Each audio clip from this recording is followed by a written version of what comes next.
ఇక మరో అంశం చూద్దాం. కలెక్టర్ల సదస్సులో సీఎం చంద్రబాబు ఏపీలో నిరుద్యోగులకు శుభవార్త చెప్పారు. ఏప్రిల్ మొదటి వారంలో మెగా డిఎస్సి నోటిఫికేషన్ ఇస్తామని ప్రకటించారు. పాఠశాలల ప్రారంభం నాటికి పోస్టింగ్ ఇవ్వాలని ఆదేశించినట్లుగా తెలుస్తోంది. మే నెలలో తల్లికి వందనం పథకాన్ని కూడా ప్రారంభిస్తామన్నారు. పోలవరం ప్రాజెక్టును గాడిన పెట్టామన్నారు. రాజధాని అమరావతి ప్రాజెక్టును 2027 సంవత్సరంలోగా పూర్తి చేస్తామని హామీ ఇచ్చారు. ప్రపంచ బ్యాంకు ఏడీబీ నుంచి ఆర్థిక సహకారాన్ని తీసుకుంటున్నామన్నారు. ఇక ల్యాండ్ మానిటైజేషన్ ద్వారా ఈ అప్పులు తీర్చేస్తామని కూడా చంద్రబాబు స్పష్టం చేసినట్లుగా తెలుస్తోంది. ఇదే అంశానికి సంబంధించి మరిన్ని అప్డేట్స్ అందించడానికి విజయవాడ నుండి మా కరెస్పాండెంట్ శ్రీనివాస్ ఉన్నారు. శ్రీనివాస్, చెప్పండి. Thank you Jemimah. ఈరోజు ఆంధ్రప్రదేశ్ రాష్ట్రానికి సంబంధించి కూడా అన్ని జిల్లాలకు సంబంధించి కూడా కలెక్టర్ల కాన్ఫరెన్స్ ఈరోజు ఆంధ్రప్రదేశ్ రాష్ట్ర సచివాలయంలోని కొనసాగుతుంది. ఉదయం 10 గంటలకు ఈ కలెక్టర్ల కాన్ఫరెన్స్ సమావేశం ప్రారంభమైంది. అయితే ఉదయం కొనసాగిన ఈ సమావేశానికి ఆ రాష్ట్ర మంత్రులతో పాటు అలాగే అన్ని జిల్లాల కలెక్టర్లతో పాటు అలాగే జేసీలు అలాగే ప్రిన్సిపల్ సెక్రటరీలు వీళ్ళంతా కూడా ఈ సమావేశానికి హాజరయ్యారు.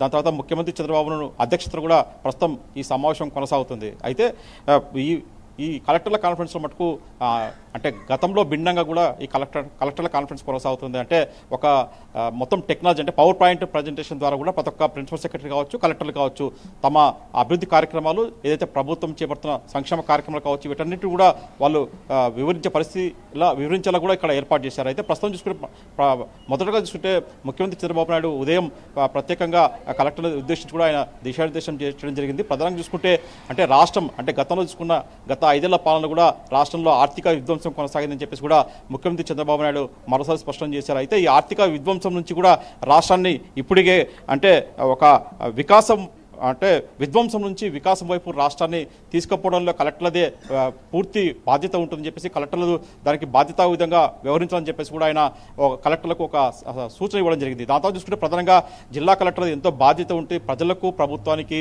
మధ్య వారధిలా ఉండాలంటే మటుకు కలెక్టర్లు కీలకమైన పాత్ర పోషించాల్సి ఉంటుందని చెప్పేసి కూడా వాళ్ళకు ఆయన కలెక్టర్లకు దిశానిర్దేశం చేయడం జరిగింది. ప్రధానంగా చూసి ఎందుకంటే ప్రభుత్వం చేపట్టే సంక్షేమ కార్యక్రమాలు కావచ్చు, అభివృద్ధి కార్యక్రమాలు కావచ్చు, అలాగే రాష్ట్ర ఆర్థిక పురోగతికి చేపడుతున్న వివిధ కార్యక్రమాలు ఏవైనా సరే అది ఖచ్చితంగా కలెక్టర్ ద్వారా ప్రజలకు వెళ్లాల్సింది.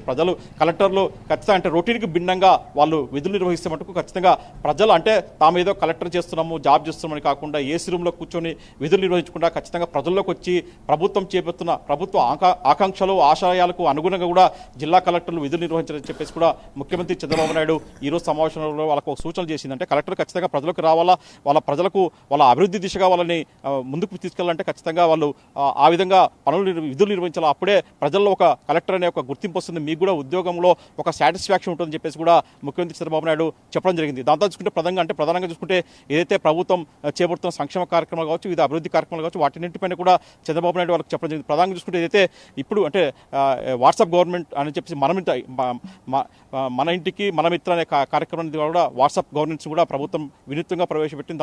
దాని ద్వారా కూడా వాట్సాప్ గవర్నెన్స్ ద్వారా దాదాపు ఇప్పటికే 200 సేవా కార్యక్రమాలు కూడా 210 కార్యక్రమాలు అంటే సేవలు కూడా ఆ వాట్సాప్ గవర్నెన్స్ ద్వారా అందిస్తున్నట్టు కూడా ముఖ్యమంత్రి చెప్పడం జరిగింది. రాబోయే కాలంలో వీటిని 300 పైగా సేవా కార్యక్రమాలు ఈ వాట్సాప్ ద్వారా సేవలు అందించేందుకు కూడా దీన్ని రూపకల్పన చేస్తున్నట్టు చెప్పడం జరిగింది. అలాగే ఆర్టీజీఎస్ ద్వారా కూడా అయితే ప్రజల అభిప్రాయాలు ఎప్పటికప్పుడు తెలుసుకుంటాము.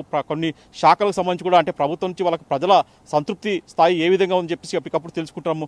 దానికి తగ్గట్టు కూడా ప్రతి జిల్లా కలెక్టర్ రాష్ట్ర స్థాయి కావచ్చు, జిల్లా స్థాయిలో కావచ్చు ప్రజల నుంచి దాదాపు ఈ 9 నెలల కాలంలో దాదాపు 8 లక్షలకు పైగా గ్రీవెన్స్లో ఫిర్యాదులు వచ్చాయని చెప్పేసి దాదాపు ఇందులో ఇప్పటికీ 7 లక్షలకు పైగా గ్రీవెన్స్ ఏదైతే ప్రజల నుంచి సమస్యలు వచ్చాయో దాదాపు 7 లక్షల గ్రీవెన్స్ కూడా మనము పరిష్కరించినట్టు కూడా చెప్పడం జరిగింది. అయితే ప్రధానంగా చూసుకుంటే ఈరోజు జరిగిన సమీక్షా సమావేశంలో వివిధ ప్రిన్సిపల్ సెక్రటరీలు కూడా తమ శాఖకు సంబంధించి కూడా కొన్ని పవర్ పాయింట్ ప్రజెంటేషన్ ద్వారా చెప్పడం జరిగింది. అంటే దాని తర్వాత చూసిన ప్రధానంగా విజన్ 2047 ద్వారా కూడా రాష్ట్ర ప్రభుత్వం భవిష్యత్తులో ఎలాంటి లక్ష్యాలను చేరుకోబోతుందని చెప్పేసి కూడా ముఖ్యమంత్రి చంద్రబాబు నాయుడు వాళ్ళకు జిల్లా కలెక్టర్కు దిశానిర్దేశం చేయడం జరిగింది. అంటే విజన్ 2047 అంటే ఒక లక్ష్యంతో అంటే 2047కి ఆంధ్రప్రదేశ్ రాష్ట్ర ప్రభుత్వం ఏ స్థాయిలో ఉండాలా, అక్కడ రాష్ట్రంలో నివసించే ప్రజలు ప్రజలు కూడా ఏ స్థాయిలో వాళ్ళ జీవన ప్రమాణాలు మెరుగుపరుచుకునే విధంగా కూడా ఈ విజన్ 2047 కూడా రూపొందించని చెప్పారని చెప్పేసి కూడా సీఎం చెప్పడం జరిగింది. అయితే ప్రధానంగా చూసుకుంటే ఏదైతే అంటే జీరో పావర్టీ ఈ 2047 నాటి కూడా జీరో పావర్టీ పెరగాల, అలాగే తలసరి ఆదాయం రాష్ట్రానికి సంబంధించిన ప్రతి ఒక్కరి తలసరి ఆదాయం కూడా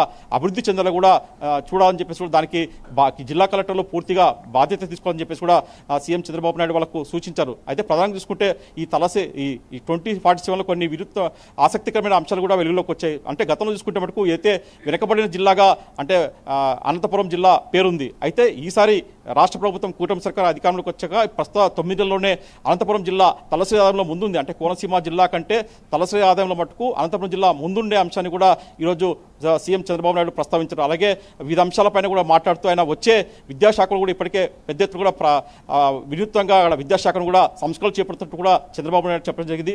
వచ్చే ఏప్రిల్ మొదటి వారంలో కూడా రాష్ట్రంలో మెగా డిఎస్సికి నోటిఫికేషన్ వస్తుందని చెప్పేసి కూడా ఆయన చెప్పడం జరిగింది. అయితే ఈ మెగా డిఎస్సి నోటిఫికేషన్లో కూడా వర్గీకరణ అంటే ఎస్సీ వర్గీకరణ అనుకూలంగానే దాన్ని మొత్తం డిఎస్సి నోటిఫికేషన్ను కొనసాగిస్తామని చెప్పేసి పాఠశాలలో తెచ్చుకున్నట్టు కూడా అందరికీ కొత్తగా ఉపాధ్యాయులు కూడా వాళ్ళకి నియమించేలా కూడా ఈ డిఎస్సి నోటిఫికేషన్ పూర్తి చేస్తామని చెప్పేసి చెప్పడం జరిగింది. అలాగే మే నాటికి తల్లికి వందనం అనే కార్యక్రమాన్ని కూడా ఆ పథకాన్ని కూడా అమలు చేస్తామని చెప్పేసి కూడా చంద్రబాబు నాయుడు చెప్పడం జరిగింది. వీటన్నిటిపైన కూడా ప్రజల్లోకి విస్తృతంగా జిల్లా కలెక్టర్లు బాధ్యత తీసుకొని ప్రజలకు ఈ పథకాలు చేరవేసేలా కూడా బాధ్యతగా పనిచేయాలని చెప్పేసి కూడా చెప్పడం జరిగింది. అలాగే ప్రధానంగా చూస్తుంటే అయితే రెవెన్యూ సదస్సుల పైన కూడా రెవెన్యూ సమస్యలపైన కూడా ఈరోజు జిల్లా కలెక్టర్లకు సీఎం సూచనలు చేశారు. ప్రధానంగా చూసుకుంటే అయితే రెవెన్యూ అంశాలు అంటే ప్రీ హోల్డ్ భూములపైన సమస్యలు ఉన్నాయి, అలాగే పట్టాదారు పాస్ పుస్తకాలపైన సమస్యలు ఉన్నాయి. వీటన్నిటిపైన కూడా అంటే కొన్ని ఈ భూమికి సంబంధించిన సమస్యలు అవుతున్నాయి. అవి ఒకసారి శాంతి భద్రతలకు విఘాతం కలిగించే అంశాలు కూడా పరిగణించే అంశాలుగా ఉంటాయి.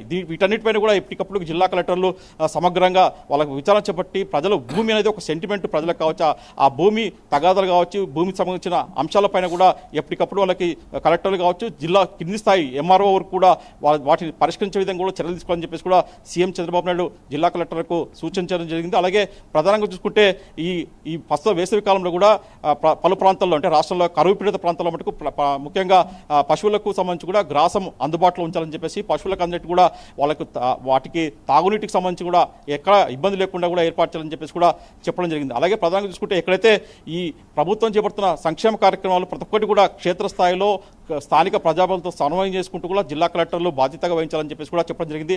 అయితే ప్రస్తుతం ఏదైతే ఈ కలెక్టర్ల కాన్ఫరెన్స్ కొనసాగుతుందో ఇప్పుడు మరి కాసేపట్లో కూడా జిల్లా కలెక్టర్లు ఆయా జిల్లాలకు సంబంధించి కూడా ఒక పవర్ పాయింట్ ప్రజెంటేషన్ అంటే ప్రతి జిల్లాకు సంబంధించి కూడా అందరు కలెక్టర్లు కూడా పవర్ పాయింట్ ప్రజెంటేషన్ ద్వారా ఆ జిల్లాకు సంబంధించి కూడా వాళ్ళు ఏం చేపడుతున్నారో కార్యక్రమాలు అభివృద్ధి సంక్షేమ కార్యక్రమాలతో పాటు స్థానికంగా ఉండే సమస్యలపైన కూడా వాళ్ళు ఒక పవర్ పాయింట్ ప్రజెంటేషన్ అంటే ఒక కలెక్టర్ దాదాపు ఒక 5 నుంచి 10 నిమిషాల వరకు కూడా వాళ్ళు పవర్ పాయింట్ ప్రజెంటేషన్ ద్వారా కూడా తమ జిల్లా సమస్యలపైన అభివృద్ధిపైన చెప్పేందుకు కూడా ఒక ఇప్పటి నుంచి కొనసాగుతుంది. దానిపైన కూడా వాళ్ళు మరి కాసేపట్లో కూడా కలెక్టర్లు ముఖ్యమంత్రికి పవర్ పాయింట్ ప్రజెంటేషన్ ద్వారా ఇచ్చే అవకాశం ఉంటుంది. మొత్తం చూసుకున్న మటుకు ఈ రోజు జరిగిన కొనసాగుతున్న జిల్లా కలెక్టర్ల కాన్ఫరెన్స్ సమావేశము మూడవది అంటే కూటమి సర్కార్ వచ్చాక ఇది మూడవ కలెక్టర్ల సమావేశం చెప్పుకోవచ్చు.